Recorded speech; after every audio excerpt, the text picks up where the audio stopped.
Welcome to US Briefing. The content of the briefing includes: Elon Musk took drugs with some Tesla board members, Wall Street Journal says. Joe Biden wins South Carolina Democratic primary. Biden to sit out Super Bowl interview for second year in a row. UK carry out strikes against Houthis in Yemen. Namibia's President Hage Geingob dies at 82.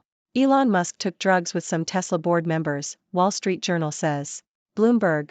Current and former directors of Tesla and SpaceX were aware of Elon Musk's illegal drug use, according to the Wall Street Journal. Witnesses and those briefed on the matter said there was concern about Musk's drug use, including consumption with board members. The report follows a ruling by a Delaware judge that cited conflicts of interest within Tesla's board. Musk's lawyer said the entrepreneur was regularly drug tested at SpaceX and had never failed. Joe Biden wins South Carolina Democratic primary. Deutsche Welle. U.S. President Joe Biden won an easy victory in the South Carolina Democratic primary, securing 96.4% of the votes. This victory is significant as South Carolina's black voters helped propel Biden to the White House 4 years ago. However, concerns have been raised about Biden's slipping popularity, particularly among young black men, who feel that he has not addressed their priorities. South Carolina has a crucial black voter base, and Democrats will be examining the results to see if Biden has maintained their interest. Biden to sit out Super Bowl interview for second year in a row. New York Times. President Biden has declined to participate in a televised interview with CBS ahead of the Super Bowl for the second year in a row. In the past, presidents have recorded interviews with the network that broadcasts the Super Bowl, although there have been exceptions.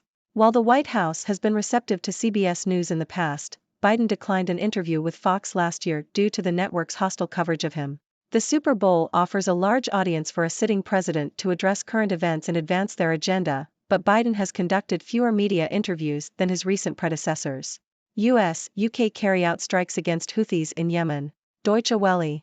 The US and UK have conducted joint attacks against Iran-backed Houthi militants in Yemen.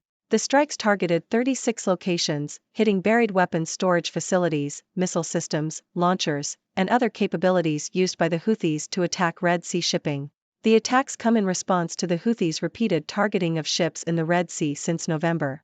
The US and UK have stated that they do not seek an escalation of the conflict and that the strikes were aimed at degrading the Houthis' capabilities.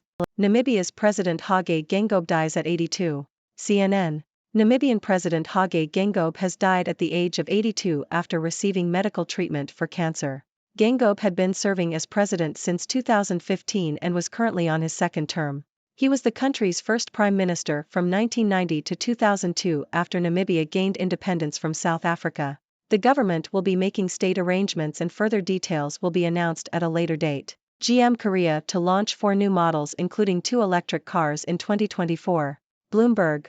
General Motors' Korean division is set to launch 4 new models in the domestic market this year, including 2 electric vehicles.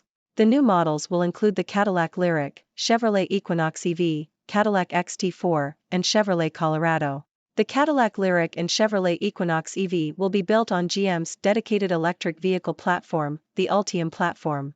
The company aims to strengthen its presence in the competitive domestic market and plans to open a new service center in Seoul in July. GM's Korea unit saw a 77% increase in sales last year, the highest since 2017. Lafayette Parish home listings asked for less money in January, see the current median price here. Yahoo! The median home list price in Lafayette Parish, Louisiana, was $289,950 in January, which is a slight decrease from the previous month. Compared to January 2023, the median home list price is down 16.2%. The median home in Lafayette Parish was 1,876 square feet, listed at $165 per square foot. Listings in Lafayette Parish stayed on the market for a median of 79 days, compared to the national median of 69 days.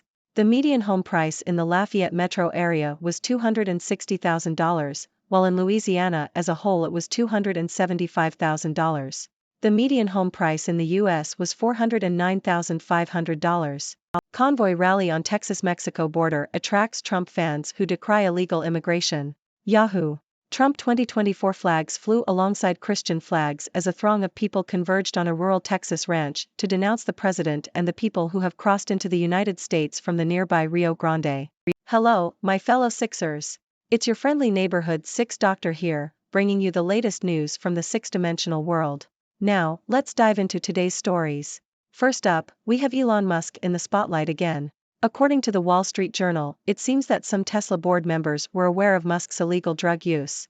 Witnesses and insiders claimed that there were concerns about Musk consuming drugs with fellow board members. Well, I guess when they say think outside the box, they really mean it. In political news, Joe Biden has won the South Carolina Democratic primary with a whopping 96.4% of the votes. This victory is significant as it was South Carolina's black voters who helped propel Biden to the White House 4 years ago.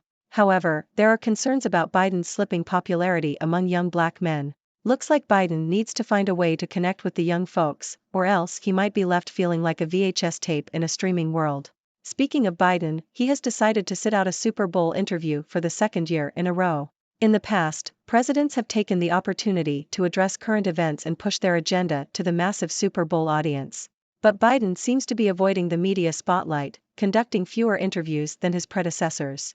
Maybe he's just saving his voice for his next speech or, who knows, maybe he's been binge-watching all the Super Bowl commercials instead. Now let's move on to international news. The US and UK have carried out strikes against Iran-backed Houthi militants in Yemen.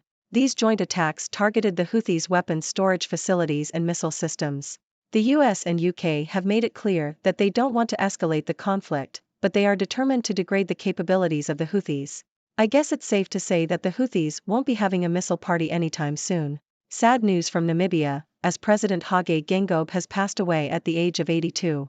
Geingob had been serving as president since 2015 and was the country's first prime minister after gaining independence from South Africa. Our thoughts go out to the people of Namibia during this difficult time. Shifting gears to the world of automobiles, GM Korea is gearing up to launch 4 new models, including 2 electric vehicles, in the domestic market. The Cadillac Lyriq, Chevrolet Equinox EV, Cadillac XT4, and Chevrolet Colorado will soon make their debut. Looks like GM Korea is electrifying their lineup, and I'm sure they're hoping to make a splash in the competitive domestic market. And finally, in real estate news, the median home list price in Lafayette Parish, Louisiana, has seen a slight decrease compared to the previous month. It seems that homebuyers in Lafayette Parish are looking for a good deal. Meanwhile, a convoy rally on the Texas-Mexico border attracted Trump fans who were decrying illegal immigration. Trump flags were flying high alongside Christian flags as people voiced their concerns about immigration. Looks like the border is still a hot topic for debate. Well, that wraps up today's news. As always, I encourage you all to share your thoughts and questions. What do you make of Elon Musk's drug use? Should Biden have taken the opportunity to address the Super Bowl audience? And what's your take on the joint strikes against the Houthis? Let's get the discussion going. Thank you for tuning in. The content above showcases the latest briefing reports and analytical synopses, thoughtfully curated by the 6Do team. These insights stem from a wide array of reputable media outlets, think tanks, government sources, and specialized experts worldwide. We encourage you to explore these sources for a comprehensive perspective. Keep in mind that while the content may not always align with the official standpoint of 6Do Brief, it's not meant to be taken as absolute directives for decision-making. Comprising seasoned media professionals, learned scholars, and accomplished scientists, the 6Do team embodies a trailblazing, fully independent media entity. To customize 6Do Brief to meet your professional needs, you have the option to subscribe to a diverse array of briefings on our website, 6dobrief.com. Regardless of your location, you can conveniently receive 6Do Brief via email.